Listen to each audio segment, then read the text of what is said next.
Welcome to my dojo. This is KungFuPizzaPrty, and I'm your host, Brandon Knight, and today I am here to fulfill one of my challenges. Well, to talk about how I fulfilled one of my challenges as I talk about my day of spiritual practices and reflection on the topic of peace, guided by the famed book, Art of Peace by Morihei Ueshiba. I apologize if I said that name incorrectly. I'm pretty confident I got Ueshiba correct in all of that. For those of you dropping in for the very first time, here on KungFuPizzaPrty, I seek to deliver high-flying action in 30 minutes or less and serve up some wisdom one slice at a time. But when there is those occasions where the show goes over the 30-minute mark and I do not deliver the show in 30 minutes or less, I take on a challenge to repay my debt and restore my honor. My goal is to be the podcast host with the most honor and the most debts repaid at the pace I'm going right now. And one of the challenges that was chosen for me was to do a day of spiritual practices, reflection, meditation, mindfulness, all these different days with a focal point in mind. Now, for this episode, I want to focus a little bit more on the art of peace and tell you about the book and the history of this book because it's all wildly fascinating. And if you've already read the book or if you know who Master Ueshiba is, you know that you're in for a wild ride. But let me set the table first by talking about why peace. Why spend the day seeking and reflecting on peace? Well, there's a couple of reasons for that, and some of them are broad and some of them are personal. When it comes to the broad reason why peace, I live in the United States and I am a Christian, and sometimes it feels like, I shouldn't say it feels like, it is. I am confident in saying that sometimes the worst people to try and get along with are other Christians. I was raised in a church context where I was told, oh, the world, they're just not going to understand you. They're going to persecute you for your beliefs. Here's the thing. In my personal experience, I've had a better time trying to get along with people who are not Christians than people who are Christians. We are our own worst enemies, it seems like. Maybe I'm a horrible Christian. There is that too. I guess that's always a possibility. But in a context where it is hard to relate to my fellow believers, and also just in the United States where I feel like things have settled down a little bit over the past few months. But by and large, there is always some kind of commotion going on, whether it's a new thing from President Trump or any of his many supporters across the country. There are just times where it seems like peace is something that is just a foreign concept to us. There's always something to be angry about, fight for, to give a hot take about. And there's also this fact that when it comes to peace, broadly speaking, it seems like when we talk about other things like love, grace, mercy, justice, anger, wrath, all these other kinds of things, there's a personal experience and a outward experience of giving it out as well. When it comes to peace, again, just kind of in my own personal experience, it seems like we always talk about peace in terms of an inward experience, but how do you express peace onto other people? You know what I mean? Like, you can love yourself and love other people. You can give grace to yourself and give grace to other people, but it seems like we often talk about experiencing peace over, anxiety or something like that. But to give peace to other people, it just seems like we don't talk about that as much.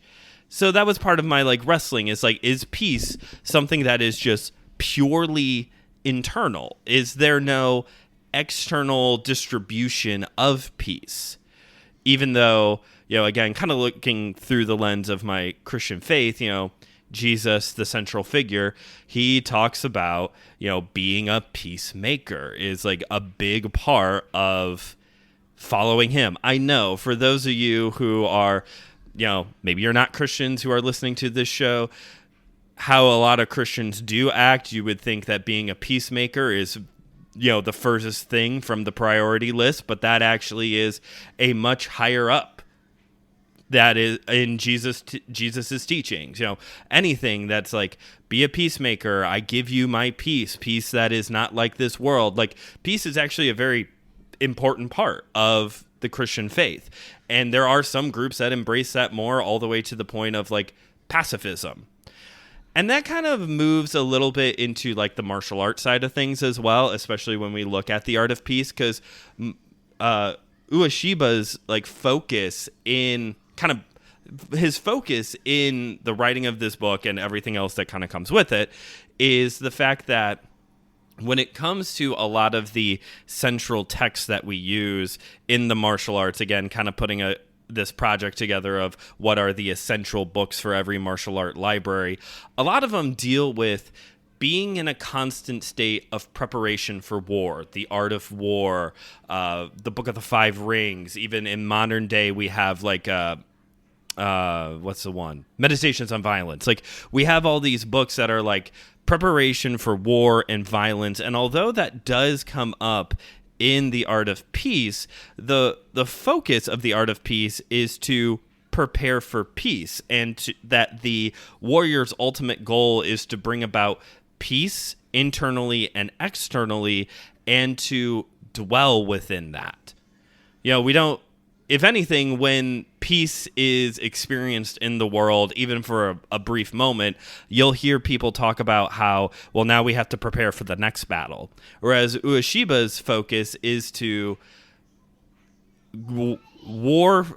experience war to get to peace, and that peace is a real thing that can happen and be experienced. And then there's the personal side of things for why I would spend the day meditating on peace and how that can be distributed out. And that is because, this may come as a surprise to some people, I have had some anger issues throughout my life. It started kind of like everything else with my mental illnesses.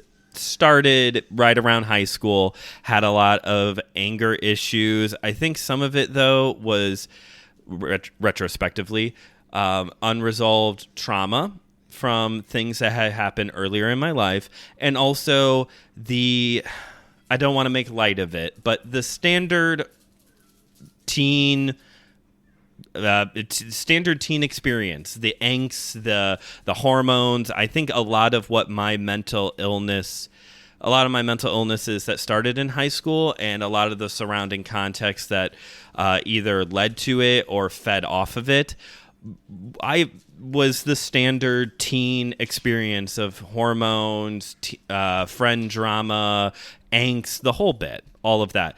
And I had a lot of anger issues, especially during that time period. And there were some attempts to try and help me. I think some of those attempts were not as helpful as people were anticipating or hoping it would be. There is one book I can point to called The Four Temperaments, I think it's what it's called, by Tim LaHaye, that was actually, in retrospect, more damaging than it was helpful. But when trauma and angst and all of that is not properly dealt with at one point in time, it just gets worse, and you learn habits that are not healthy. And so, although, again, for those of you who know me, or maybe you've listened to me talk for a while, the idea of me having anger issues is probably like, what? Really? That's surprising. I'm not like a constantly angry person, but I have mood swings. And there's some of you out there thinking, is it mood swings or is it something else? Well, I'm in therapy for that part. For those of you who are curious, I am addressing these things now. I have throughout my adulthood, but this is something that's really being like worked on now here in my adulthood, in my 30s, as opposed to when I was 15. And I am getting better. I am healing. I am growing. I am learning actual healthy habits, because part of the issue was also the fact that how it was treated early on in my life and by others, even in my adulthood, was that I am not allowed to be angry. It's not even the fact that I was angry, but the fact that I'm just not allowed to be angry. I'm supposed to be okay all of the time, is how a lot of people handled it. And part of my healing nowadays is that anger is complicated. Emotions are complicated. And anger is something that can be good, something that can be directed for good, but it can also be destructive. Ironically, we've talked about that a lot over the past few episodes looking at the Karate Kid franchise, because anger is a big part. The destructive force of anger is a big part of their stories, right? And so, but at the same time, anger is a natural emotion that, for me, the advice of don't be angry isn't actually helpful. The advice that I'm getting now is you just have to redirect that anger in a healthy way. And so that brings me to the art of peace, because I wanted this to be something that came alongside me in my healing and understanding, what is peace? How do you handle anger? Things like that. And so let's talk about the art of peace. This is a great book. I highly recommend the book. It is very, very short. And for those of you who have not read this, but you have read the Tao of Jeet Kune Do, structurally, it's very similar to that, where there's some cohesiveness, but really it's more so thoughts. In the art of peace, you also get some haikus every once in a while as well. It's very thought-based rather than like a narrative or a systematic breakdown of what peace is. It's a wonderful little book. I highly recommend it. If you want to stop listening at this point, that's fine. It's a very good book. I think anybody who is involved in the martial arts, or maybe, as I was talking about earlier, if you have some of those pacifist leanings in your just kind of political and philosophical and ethical leanings, then I think you would enjoy this book as well. The awkward part is the fact that the book, and specifically its author, are highly controversial. If the name Ueshiba is unfamiliar to you, then allow me to introduce you to the founder of Aikido. Yes, this is the guy who created Aikido. And it's also worth pointing out that it's funny how the founder of Aikido is not that well known among the broader community, but we all know who Steven Seagal is. And honestly, Steven Seagal is probably a good example of what Ueshiba was embodying versus what he was actually teaching. So the Grand Master of Aikido was not only instrumental in developing a somewhat countercultural martial art, because, again, it's more so based off of peaceful intentions versus aggression. He was also instrumental in bringing about Shintoism from a more, as we would understand here in the West, a pagan, individualistic kind of religion, to transforming it into more of a standard religious institution and system, which was going on in the 1930s in Japan and in the East in general. However, there is the whole Aikido part. So let's just carry that one forward. Of nowadays, Aikido is definitely seen in its entirety as bullshido. It's not seen as something that is a legit martial art. And funnily enough, when you go back to those very early, there is some like actual like videos and teachings of the Grandmaster showing Aikido as well, demonstrating Aikido, and his earliest of practitioners and students as well. And you know what? It kind of has always been a bit of bullshido. Here's my thing. In a slight defense of Aikido, first off, part of the reason why I'm slightly defending Aikido is because I've done Hapkido, and in practice, Hapkido not in practice, excuse me. In concept, that's what I meant to say. In concept, Hapkido and Aikido are very similar in concept. And there are a lot of people who would say that Aikido and Judo would actually pair very well together as martial arts. Halfway through the episode, making a mental note. Okay. They would actually pair very well together. In a slight defense of Aikido, as someone who does Hapkido, in concept, it makes sense wanting to use your opponent's momentum and leverage it against them. Cool. The issue with Aikido is that it should be used more as like a stage combat style rather than it being declared a true martial art, a real way of self-defense. I think if it was more like there's a Japanese sword martial art. I can't think of what it's called. Aido is one of the sword martial arts out of there, but there's another one from Japan that it's supposed to be like theater combat. It's very theatrical. It's not supposed to be demonstrated as like, okay, this is how you truly defend yourself in a sword fight, you know, if that ever happened. Bruce Willis at the end of Pulp Fiction. But it is supposed to be theatrical in how they demonstrate their style, their art. And I think if Aikido was prioritizing peaceful philosophy and demonstrated it, willingly saying that it is theatrical how they do it in demonstration, then I think we'd be fine. I think things would be better, but it's not. And and if you go all the way back to when Ueshiba is, you know, developing the art and also being a player in the rise of Shintoism into a systemized religion, he's not necessarily like Shintoism proper he's building up. He actually started a new religious movement, also known as a cult. And how do you do that? The same way that you always start a cult, Pinky. Several undocumented religious experiences. Yes, he has many religious experiences, out-of-body religious experiences during his development, both of the art of peace, the philosophy, and the art of Aikido. And it shows when you read the art of peace because there are references to Mother Earth, Buddha, the gods, heaven and earth, the way.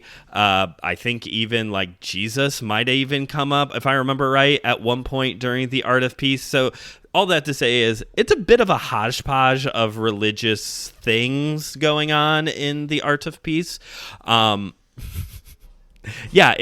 He's an interesting guy. The art is an interesting thing. But like I said, the book itself is actually very good. If you can get past all of the religious hodgepodge part, it's pocket-sized. There's a lot of good thoughts on peace throughout the read, obviously. And it really is one of those things that if you want to break the habit of always being on your phone when you're bored and you just need like a little thing to read instead, give your hands something else to do, this book is a good one for that. And as I was reading the book to prepare for my day of meditation on peace, one very specific phrase caught my attention, and I want to read it for you all. It's this. To injure an opponent is to injure yourself. To control aggression without inflicting injury is the art of peace. And I think this statement itself really embodies well what Ueshiba is trying to teach in the art of peace, in Aikido, and was the thing that I needed the most and reflected on the most during my day of spiritual reflection. When we're thinking about how do we experience peace internally, but also distribute peace externally to others, this idea of learning how to control aggression without inflicting harm is the key. This is the key. The issue isn't necessarily you can never feel anger and aggression and wrath again. Some people might disagree with that claim, though. The issue is how do we control aggression and to use that without harming other people.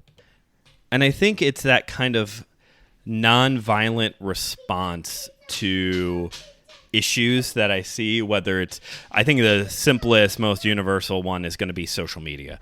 As I see things that are triggering to me, trying to make the decision of how do I engage this without anger, not without anger, but with controlling my aggression to the point of not harming or burning a bridge. And that might seem, it's hard because some people would then argue, well, silence is, sometimes silence is quiet is violent or whatever. Sometimes, your silence is deafening and those kinds of things, that silence is allowing bad things to continue to happen. And I think there is a whole larger conversation here when it comes to how we engage as martial artists, not as like combatants, but as martial artists in the social media sphere, that sometimes there are times to use aggression without injury, and there are times to combat issues in a way that does use aggression.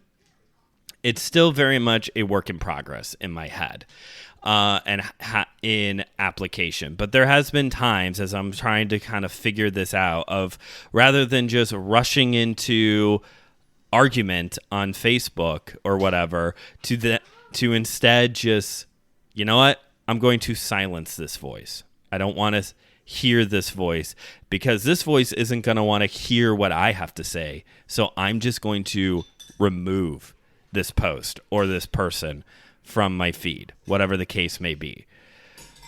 There is a physical application here, and I'm still working this out. But this was a glimpse into my day of spiritual reflection. Yes, it did include what was technically a controversial person, the irony in all of this. But again, if your conscience is not bothered, I still definitely recommend getting your hands on the book some way, somehow, because I think the book actually does have a lot of good things to say and to reflect on when it comes to peace. But I would understand if, learning who the person is and having started a cult and the whole bit, and honestly, some people would say modern day Aikido is still a cult. I would understand if you were like, yeah, I don't really want to get the book. That's fine.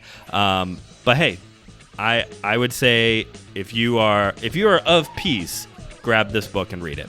Thank you all for listening, and I have officially repaid one of my debts. You are welcome. If you would like to continue to follow the show, please rate and review the show wherever you get your podcasts. Follow on your favorite podcast platform.